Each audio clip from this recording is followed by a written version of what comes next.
আমরা বর্তমান সরকার আসার পরে দ্রুততার সঙ্গে এই ল্যান্ড হ্যান্ডওভারের প্রক্রিয়া শুরু করতে চলেছি।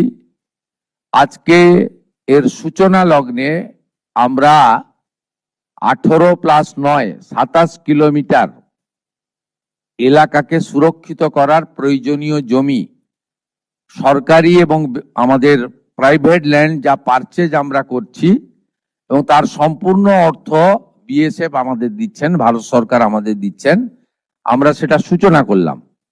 আমি বিশ্বাস করি পশ্চিমবাংলার দেশপ্রেমিক জনগণ এবং আমাদের অত্যন্ত দক্ষ আধিকারিকরা তারা আগামী কিছুদিনের মধ্যেই যতটা জমি আমাদের দেওয়ার দরকার বা আমরা দিতে পারবো, যেখানে যেখানে সীমান্ত সুরক্ষার প্রশ্নে কাঁটাতার দেওয়া সম্ভব আমরা অতি দ্রুততার সঙ্গে তুলে ধরব।